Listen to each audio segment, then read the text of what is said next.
අද අපූර්ව උපදේශයක් කතා කරන්නේ. අද අපි කතා කරන දේ තමයි අත්හැරීම. ප්‍රශ්නයකට සුන්දර උත්තරයක් අත්හැරීම. මතක තියාගන්න ප්‍රශ්න වලට උත්තර ගොඩක් තියෙනවා. අදාළම උත්තරය ගන්න එක තමයි නුවණ කියලා කියන්නේ.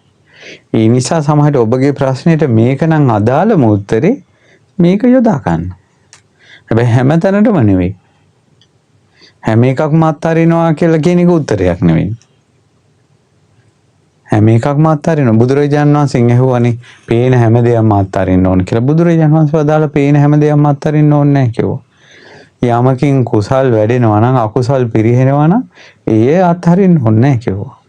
අකුසල් වැඩෙනවා නම් කුසල් පිරිහෙනවා නම් අන්න ඒ දේ අත්හරින්න කිව්වා. පේන දේවල් අතර. ඇහෙන දේවල් අතර. ඒ නිසා තෝර බේර ගන්න ඕන මේ අත්හැරීම කියන එක. මම මේ අත්හැරීම කියන එකට උදාහරණ කතාවක් දෙන්නම්.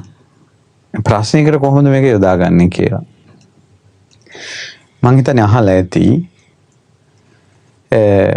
කොසල් රජුරෝ තමයි වැස්ස කාලේ යුද්ධයකට යද්දී බුදුරජාණන් වහන්සේ මොකටත් මුණ ගැහිලා යනවා කියලා දෙවුරන් මෙරට ගොඩ වුණා.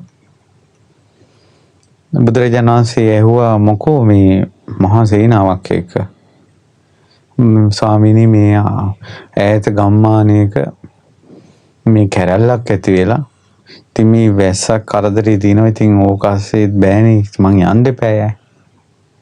මොකටත් භාග්‍යතුන් වහන්සේගෙන් ආශිර්වාද අරන් යන්න. බුදුරජාණන් වහන්සේ වදාළ බොහොම හොඳයි. ඔය වගේව ඉස්සරත් ඔය මේ වගේ කැරලි මර්ධනය කරන්න යද්දී සත්පුරුෂයන් ළඟට ඇවිල්ලා උපදෙස් ලැබපු ජීවිත තියෙනවා. ස්වාමීනි ඒ මොකද්ද? රජතුමනි ඉස්සර එක්තරා රාජ්‍යයක ඈත පුංචි ගම්මානයක කැරැල්ලක් ඇති වුණා. කෝ ගාලා වැස්ස. එතකොට ගංගා ගලනවා පිරිලා උතුරලා ගම් වතුර පාරවල් වල මඩ හැදිලා වලවල් හැදිලා ඒ වගේ කාලයක රජුරෝ කැරැල්ල මර්ධනය කරන්න චතුරංගනී සේනාව අරගෙන යන්න පිටත් වුණා. මහ බෝධිසත්වෝ අමාත්‍යෙක් වෙලා ඒ අමාත්‍යයාට නුවණ වැටහුණා මේ වෙලාවේ උත්තරේ මේක නෙවෙයි කියලා. අන්න නුවණ. මේ කැරැල්ල මර්ධනය කරන්න යන්නේ ඒක මේක උත්තරයක් නෙමෙයි කියලා මේ ප්‍රශ්නෙට. ඊට පස්සේ කොහොම හරි රජුරෝ උද්‍යානයේ කඳුරු ලාගත්ත සේනාව එකතු කරලා පිටත් වෙන්න.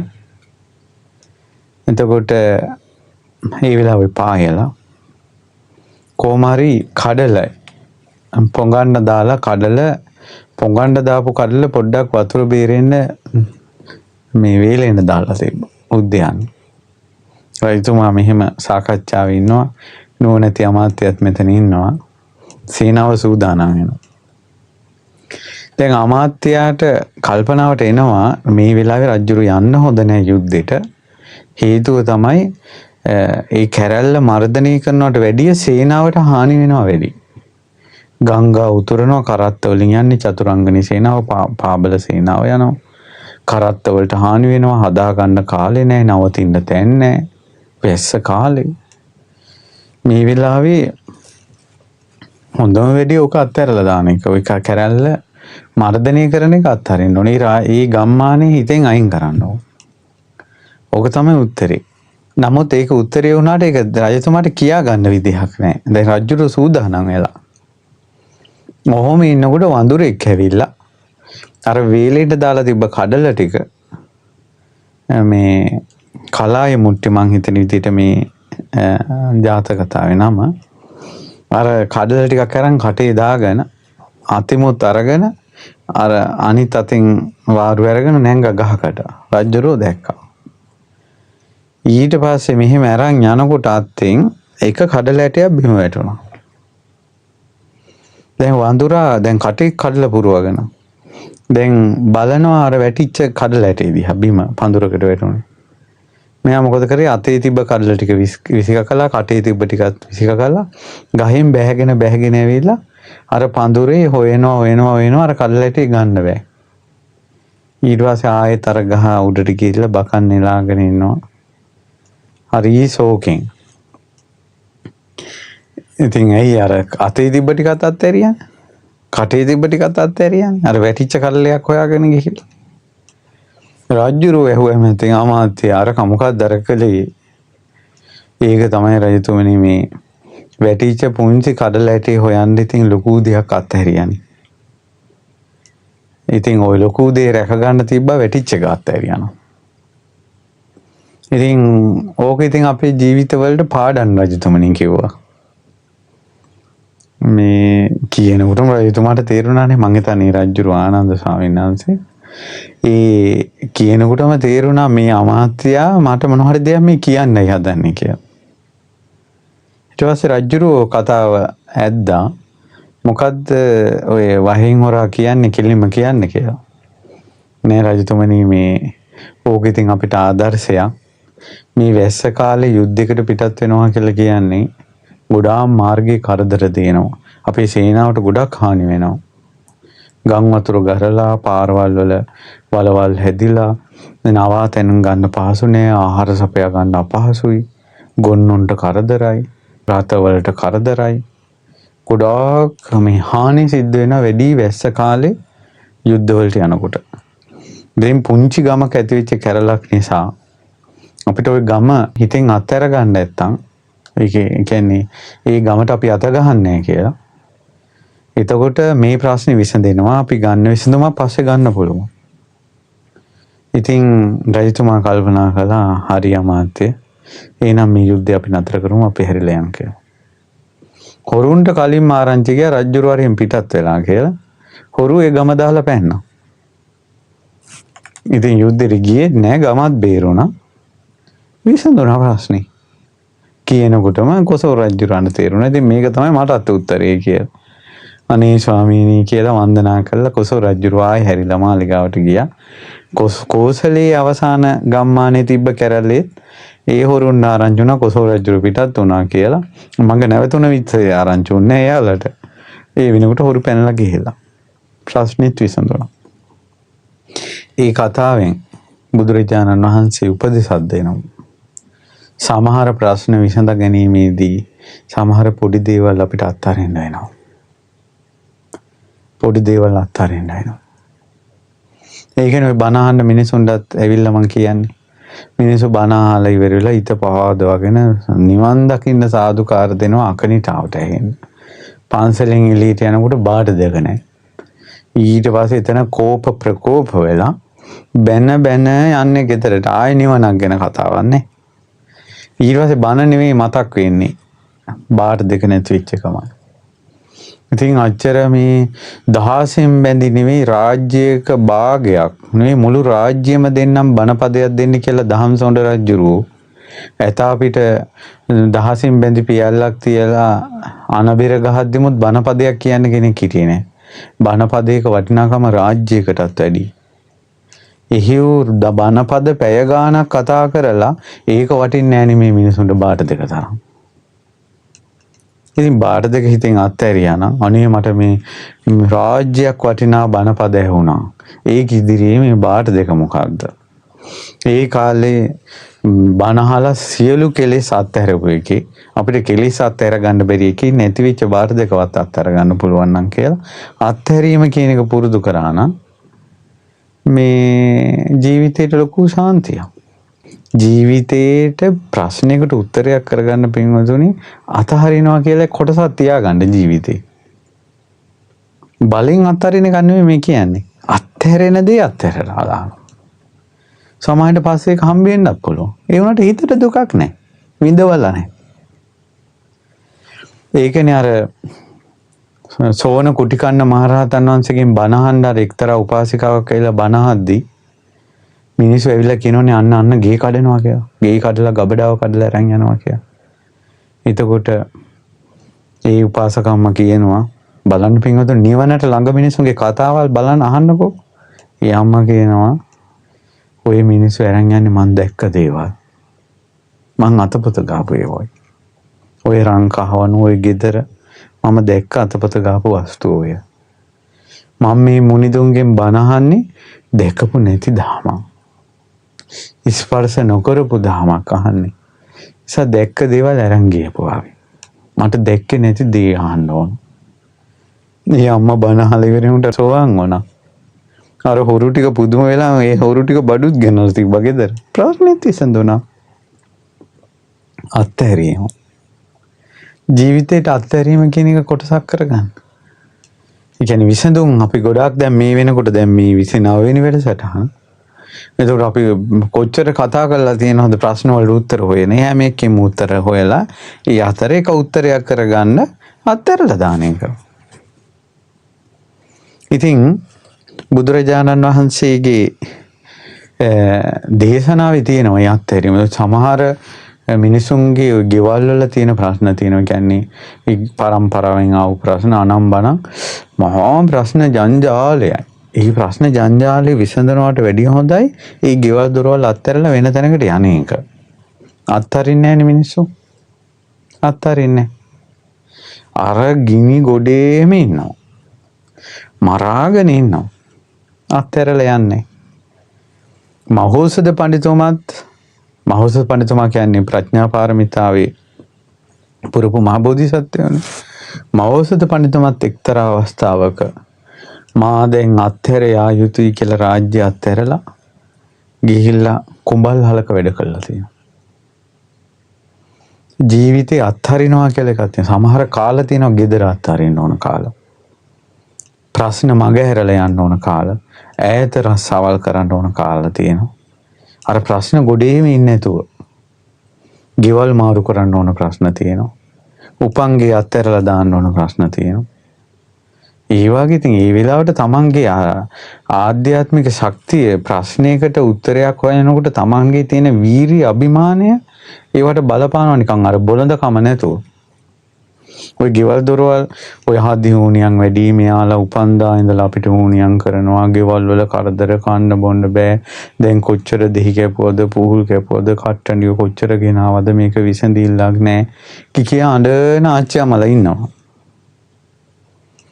ඉතින් උන්දලා ඔය කපපු දෙහි ටික සහ ඒ වගේ ගතනම් වෙන ගෙවල් 10ක් ගන්න පුළුවන්. ඉතින් අපි ඇයිට කියනවා අනේ ওই ගෙවල් දොරවල් අත්හැරලා ඔයාලගේ වෙන ඉඩමක් තියෙනවා නම් පැල් කෙටියක් හරි හදාගන්න ඕකෙම ඉන්නේ නැතුව. දැන් ওই භූමි සාප වැදුනා වගේ ඕවගේ ඉන්න එක. ඔන්න ඔය ගන්න කෙනෙකුට ගන්න කියලා යන්න උතනින් කියලා අපි කියනවා. ඒ වුණාට ආන්දරනේ අපි ඉපදුනේත් මේකේ, හැදුනේත් මේකේ, වැඩුනේත් මේකේ. ඉතින් අපි මේකෙම තමයි මැරෙන්නේ කියනවා. ඔන්න එතකොට මට මතක් වුණා ජාතක කතාවක්. මට මතක හිටියේ කච්චප ජාතකය කියලා. බුදුරජාණන් වහන්සේ දේශනා කළේ. එක පොකුණක් තිබ්බා. මේ පොකුණේ එහා පැත්තෙන් ගංගාවක් තියෙනවා. ඉතින් ගංගාවේ වතුර වැඩි වෙන කාලේ ගම් වතුර ගලන කාලේට අර වලට වතුර ඇවිල්ලා පොකුණක් හැදෙනවා. ඉතින් වතුර බැහැගෙන යනකොට පොකුණ වෙන් වෙනවා ගංගාව ඈතට යනවා. ඔය සත්තුන්ට ඉවක් තියෙනවා. බුදුරජාණන් වහන්සේ වදාළා සත්තුන්ට ඉවක් තියෙනවා කිව්වා පායන කාලේ. වැස්ස කාලේ හොයා ගන්න පුළුවන් ඉදිරියට එන්නේ. ඒකට ඉදිරියට වැස්ස කාලයක් එන්න තුන් පායන කාලයක් නම් දිගට එන්නේ. අර පොකුණේ ඉන්න සත්තු අර ගම් වතුර ගලන කාලේට ඔක්කොම පොකුණෙන් අයින් වෙලා ගඟට යනවා කිව්වා. ඒක සත්තුන්ගේ ඉවක් කිව්වා. ඔන්න ඔහොම කාලයක් ආවා. ඊළඟ අවුරුදු වලට පායන කාලයක්. සත්තුන්ට දැනෙනවා. ඉතින් පොකුණේ සත්තු තීරණය කළා මේ පාර පොකුණයි ගඟයි හාහුනාම පොකුණෙන් ගඟට යනවා. පොකුණ අත්හරින්න ඕන කියලා. ඒකේ හිටියා ඉබ්බේ. මේ ඉබ්බා අනිත් ඒවා ටික උඹලා බලයල්ලා.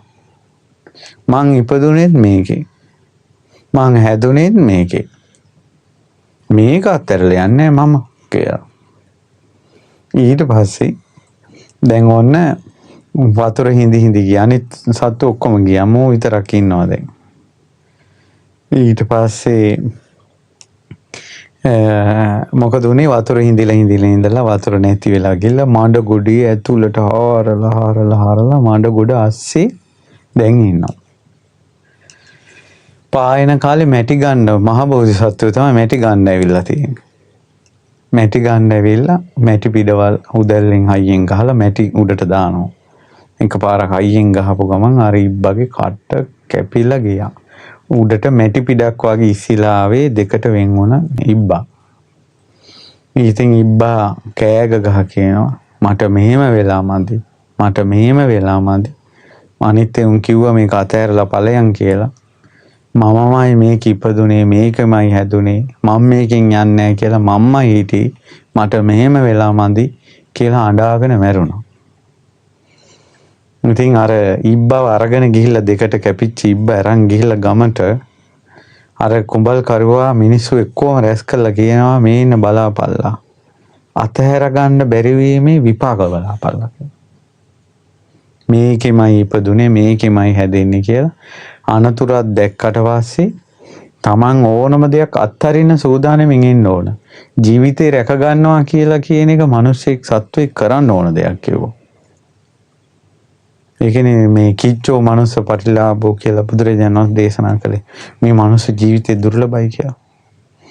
ඒ නිසා අර ගමේ මිනිසුන්ට මේ ඉබ්බයි කතාව කියලා කිව්වා. උඹලා ජීවිතේ අත්හරිනවා කියලා එක පුරුදු කරපල්ලා මේව පෙරේත කමින් බදාගෙන ඉන්නේ නැතුව කියලා. ඊට පස්සේ බුදුරජාණන් වහන්සේ ওই දේශනාව දේශනා කළා. බුදුරජාණන් වහන්සේ දේශනා කළා.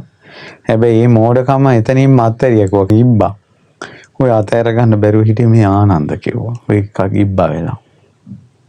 නමුත් හිත වැඩුවා කිව්වා දැන් රාජ්‍ය අත්හරින තරම්, දෙමව්පිය අත්හරින තරම්, සියලු සැප සම්පත් අත්හරින තරම්, මාන්නේ අත්හැරගෙන මහාන වෙන තරම්. ඊළඟට තමන්ගේ සියලුවම තමන්ගේ සීන ලෝකේ අත්හැරලා බුදු කෙනෙකුට උපස්ථාන කරන තරම්.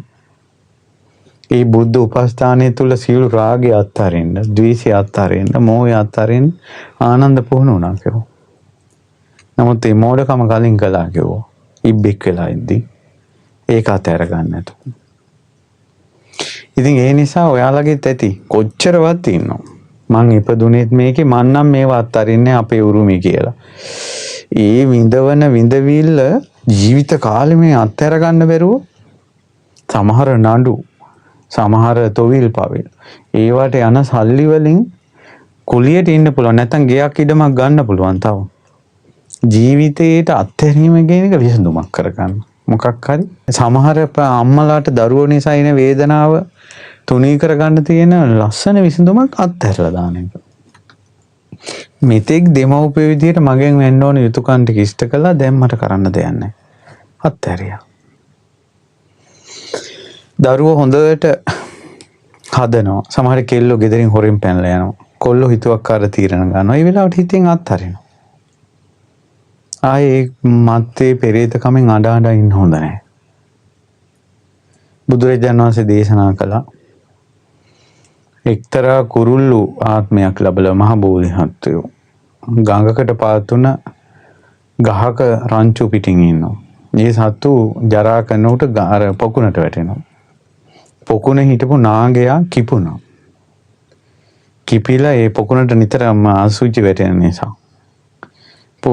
ඒ 이르දිමත් නාගයා කල්පනා කළා මම ගින්ද මේ වතුරේ ගිනි උපද්දවලා මේ ගහ පූජනවා කියලා. එක දවසක හවස වතුර මැදි මෙහෙම කැරකිලා දුම් පාරක් හටගෙන පොඩ ගින්දරක් හටගත්තා. හට ගන්නකොටම ගහේ හිටපු කුරුල්ලෝ අර බෝසත් කුරුල්ලා කිව්වා බොලේ ගින්දර නිවන්නයි වතුර පාවිච්චි කරන්නේ. මෙන්න වතුරෙන් ගින්දරක් එනවා. හොඳ පොටන්නන් නෙවෙයි පුතෝ පේන්නේ. දැන් මේ අමල්ලා මෙතනින් කියලා කෑ ගැහුවා. ඊට පස්සේ ඒ අනතුර පෙන්නද්දී එතුමාත් එක්ක පිරිසක් ගියා. පිරිසක් ගහේම නැවතුණා. අර ගින්න වැඩි වෙලා ගිනි ජාලාවක් වෙලා අර ගහම පිච්චිලා ගියා. සත්තුත් එක්කම. බුදුරජාණන් දේශනා කළ අනතුරු දැක්කොත් අත්හරින්න කිව්ව එක. වගේ සමහර ප්‍රශ්න අවුල් වීගෙන එනවා. ඊට වැඩි හොඳයි මේක මං අතහැරලා මං අයින් වෙන එක කියලා තේරුණොත් තමන් අයින් වෙලා යන්න ඕන එකේ. ඒක තමයි උත්තර. වැඩි ඕනේ බුදුරජාණන් වහන්සේ වස්වසනකොට දැන් දවස් 7ක් ඇතුළත වස් කාලේ ඉන්න ඕන හිතන එහෙම දේශනා කළා තියෙනවා. ඒත් බුදුරජාණන් වහන්සේ වදාලා දසවිධාන්තරා තියෙනවා. බ්‍රහ්මචර්යයට අන්තරාය නම් වස්වසපු තැන නිධානයක් තියෙනවා නම් නිදන් ගන්න හුරු වෙනවා නම් අමනුෂ්‍ය උදුරු තියෙනවා නම් සිංහ කොටි වලස්සු වලින් නිතර එතෙන් එනවා නම් බුදුරජාණන් වහන්සේ වදාලා ආයි වස් කැඩෙනවා කියලා ඉන්න එපා. එතන අතහැරලා ඉන්න කිව්වා. වස් කැඩීමෙන් ආපත්‍ය සිද්ධ වෙන්නේ නැහැ කිව්වා. අත්හැරීම. බුදුරජාණන් වහන්සේ දේශනා කළා ගුරුවරයෙක් යටතේ ඉද්දීන් හෝ. එතන ඉද්දීන් ඒ ගුරුවරයා නිසා තමන්ගේ සාසනික ජීවිතයට උපකාරයක් නැත්තම් ශීල සමාධි ප්‍රඥාවට උපකාරයක් නැත්තම් අත්හැරියට කමක් නැහැ කිව්වා. හැබැයි ගුරුවරයෙක් ඉන්නවා කිව්වා ඒ ගුරුවරයා නිසා සීල සමාධි ප්‍රඥා සහිත මේ ධම්මඟට අසීමිත උපකාරයක් ලැබෙනවා. ඒ ගුරුවරයා ගහලා කනට ගහලා පයින් ගහලා පන්නකොතෝ පළමංගාවින් නැතුන් කියලා. බුදුරජාණන් වහන්සේ වදාලා ඉස්සරහින් ගිහලා පිටිපස්සෙන් ආයෙ එන්න කිව්වා ඒ ගුරුවරයා ළඟට. ඒ ගුරුවරයා අත්හරින්න එපා කිව්වා. ඉතින් අන්න එහෙම අත්හැරීම අත් නොහැරීම ගැන තියෙනවා. සමහර ප්‍රශ්නවලදී දැන් මව්පිය උපස්ථානය කියන එක අග්‍රයි. නමුත් සමහර ප්‍රශ්න නුවණින් විමසද්දී ඒ අත්හැරීම නම් එතන විසඳුම අත්හරින්න වෙනවා. දැන් මාතා පිතු උපට්ඨානං කියන එක මංගල කාරණයක් විදිහට තියෙනවා. දැන් ඒක අනවශ්‍ය විදිහට හිතුවනම් අපිට මහාන වෙන්නවත් බෑ. එහෙනම් läගගෙන ඉන්න ඕන ගෙදර. ඒ අදාළ ප්‍රශ්නේදී ඒ අදාළ උත්තරේ ගන්න ඕන. ඉතින් ජීවිතේට අත්හැරීම කියන එක පුරුදු කරගන්න හැටි තමයි ඔය තියෙන්නේ. ඉතින් ඒ නිසා දැන් මම ඔය බුද්ධ දේශනාව ඇසුරින් යම් කරුණු කිව්වේ ඔයාලගේ ජීවිතේට කල්පනා කරලා බලන්න. මම මේක විසඳන්න ඕන. මම මේකට උත්තරයක් හොයන්න ඕන. එහෙම ඉන්න එපා. සමහර ප්‍රශ්නවල තමන්ට ඒක බැරි නම් හොඳම දේ ඒක අත්හැරලා දාන්න. ඔය නඩු හබ සමහරවට බලන්න ඕන ඉඩමද වටින්නේ සහෝදරකමද? ඉඩමද වටින්නේ ඥාතියින්ද වටින්නේ? ඊළඟට මේවට නඩු හබ කියාගෙන ඉන්න එකද වටින්නේ? එහෙම නැත්නම් මෙතික් රැඳුන තමන්ගේ හොඳ නාමයක් තියෙනවා. ඒක රැක ගන්න එකද වටින්නේ? ඉතින් අන්න ඒ වගේ දේවල් දිහා බලලා අත්හැරිය යුතු තැන් තියෙනවා. ඒ අත්හැරිය යුතු තැන් වලදී අත්හරින්න ඕන. ජීවිතේට එකතු කරගත යුතු සුන්දර විසඳුමක් ඒක. අපි ගොඩාක් දුක් විඳින සමහර ප්‍රශ්නවලදී අත්හරින්නේ නැති එක නිසා, අල්ලා ගැනීම නිසා මේ ලෝකේ මිනිස්සෙක් නිරේ උපදින්නේ අත්හැරිය නිසා නෙවෙයි, අල්ලාගත්ත නිසා. තිරිසන් ලෝකේ උපදින්නේ අත්හැරිය නිසා නෙවෙයි, අල්ලාගත්ත නිසා. ප්‍රේත ආත්මවල උපදින්නේ අත්හැරිය නිසා නෙවෙයි, අල්ලාගත්ත නිසා. කොච්චර මනුස්ස පරාණවලට එනවද මේ ප්‍රේතයෝ භූතයෝ ඥාතින් අත්හර ගන්න බැරි නිසා. ළඟදීන් මහාන වෙන්න ආපු පුතෙක්ගේ ගෙදරකින් ආවා. මම කතා කළේ. ඉතින් ඒ සහෝදරිය අඬනවා. මට මේ මල්ලි අතහැර ගන්න බෑ, මට ඕන කියලා. මම චුට්ටක් කළා. ඉතින් ආන්දන එක දිහා පොඩ්ඩක් කල්පනාවෙන් බලාගෙන හිටියා. මං කල්පනා කළා හිත කොච්චර බැඳෙනවද. ඊට පස්සේ මං කිව්වා එහෙනම් ගෙන්නගෙන යන්න. මම ඊට පස්සේ යාකෝ මට දෙන්න මල්ලි, මං ගෙන්නන්න යනවා. මං බලා ගන්න. මං කොහොමද බලා ගන්න? මං කොහේට බලා ගන්න පුළුවන් වෙන්නේ? මෙයාට කන්න දෙන්න පුළුවන්, ඇඳුම් හොදලා දෙන්න පුළුවන්. ගමනක් බිමනක් ගියාම කෝල් කරන්න පුළුවන්. එච්චරයි. මෙයා ජාති ජරා මරණ ව්‍යාධි ශෝක පරිදේව දුක්ඛ දෝමනස්යන්ගෙන් පීඩා විඳිනකොට ඔයාලට පුළුවන් ද බලා ගන්න. මරුණට පස්සේ යන උප්පත්තිය නරක තැනක ඉපදුනොත් ඔයාලට පුළුවන් ද බලා ගන්න. ඊට පස්සේ මේ කොල්ලා කසාද බැඳලා සැර ගෑණියෙක් හම්බ වෙලා ගුණා බූරුවා මීහරකා කියලා නරක වචන වලින්, අම්මා තාත්තවත් බැනපු නැති වචන වලින් තමන්ගේ මල්ලිට බැඳපු ගෑණි බයිනකොට උඹට පුළුවන් දෙක නැමැදියත් වෙන්න. මං කො මැරිලා ප්‍රේත ආත්ම වගේ ඊ පිටිපස්සේ දැන්වත් බැඳීම කියන එක අත්හැර ගන්න. මං කො දරුවෝ සහෝදර අක්කයි මල්ලි කියන බැඳීම කියන එක පුංචි දෙයක්. ඊට වැඩිය බැඳීම එනවා අම්මා කෙනෙකුට දරුවෝ ගැන. ඔයා යම් දවසක බැඳලා ඔයාට දරුවෝ එහෙම ලැබිලා දරුවන්ට සෙනෙහස හැටගත්තාට පස්සේ මට සුවර ඔයාලට අත්හැර ගන්න බෑ. මෙරිලා ඊ පිටිපස්සෙන් කිව්වා.